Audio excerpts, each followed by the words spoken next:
it? Recently, I was reading about these bargain books that you can buy over Amazon's network, and it's really confusing, and I don't understand it myself. I don't buy a lot of books. I read a lot of newspapers and things like that, but I don't read a lot of these small books. But as you can see from our cover, the cover page to the article, this One Snowy Night by Deborah McGillivray um, sold for $2,630.52.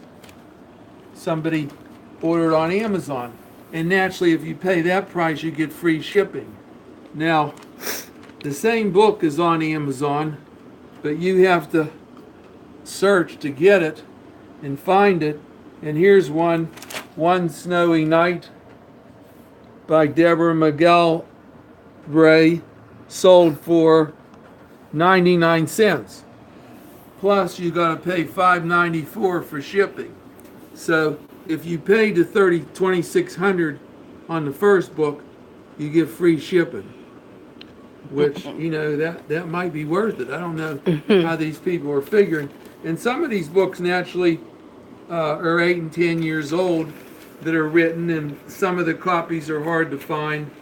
But there are also a lot of people that are making a lot of money on Amazon. Now, I don't know if it's right or not right, or if there's fraud involved or what, because they have independent sellers like you and me. We can go on Amazon and sell our merchandise, and this particular list covers books.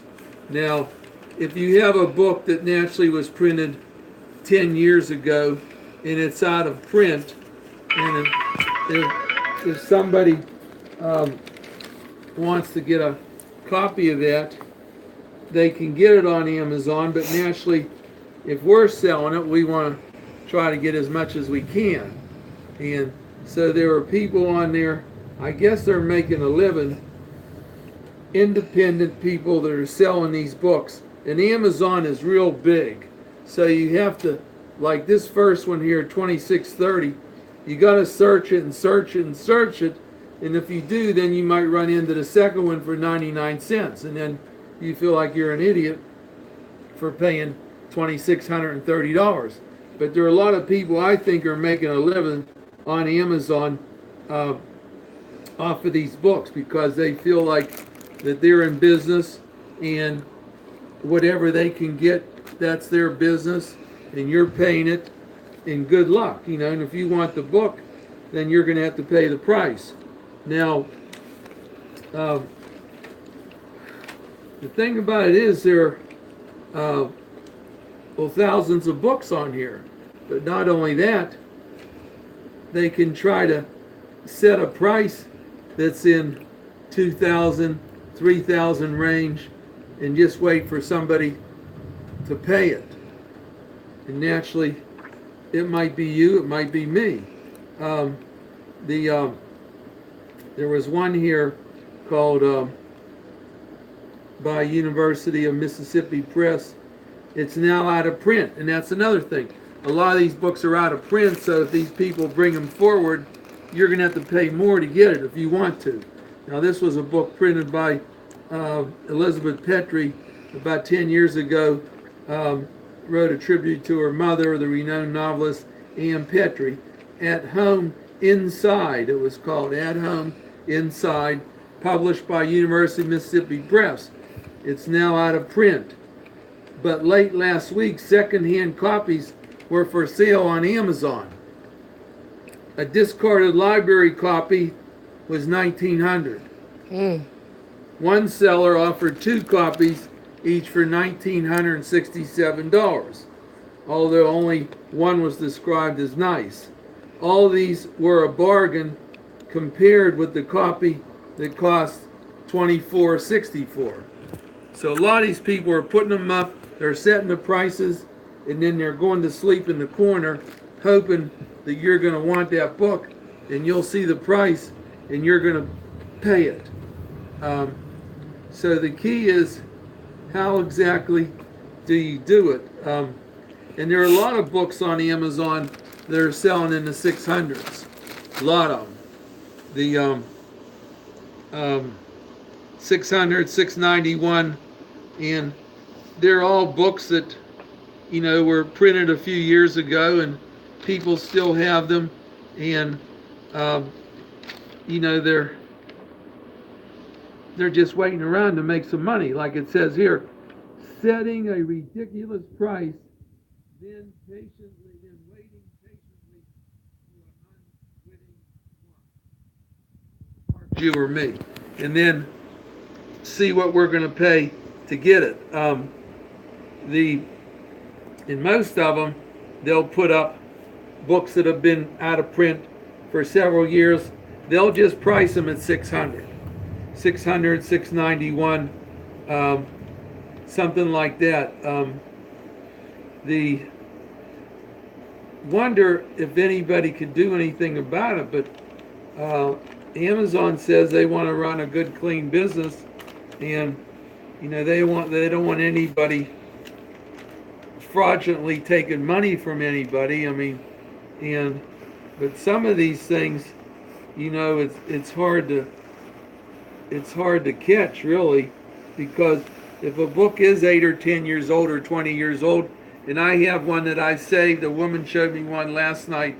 The book was 4 decades her mother gave her. She saved it somewhere, and she said, I will sell this book. I don't want to sell it. I will sell it, but I'm not going to sell it for $6.95.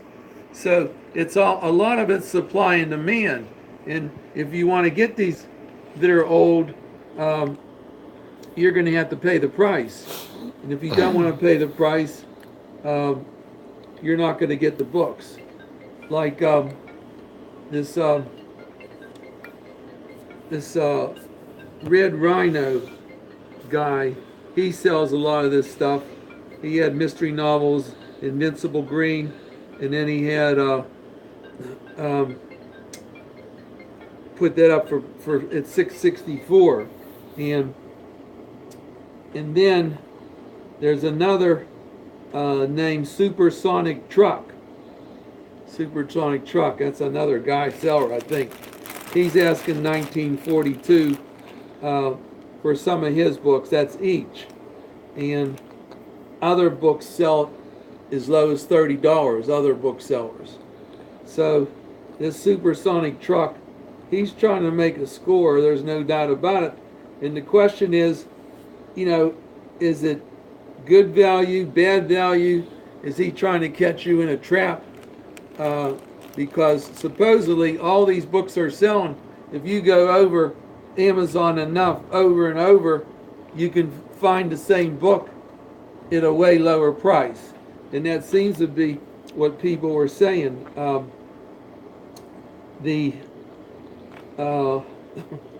This one snowy night that we had on the cover here, that the one price was $26.30 and then 99 cents.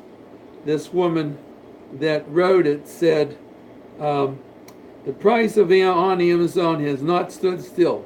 The most expensive copy just jumped to $2,800.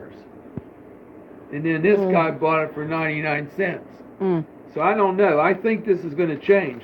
And I think there's going to be some fraud cases filed, because some of these people that are paying these huge prices and find out there are other books like it, the same book on Amazon, and if they're paying $2,800 like here, and then they find out they could have bought it at the same time on Amazon for 99 cents, they're going to start filing lawsuits.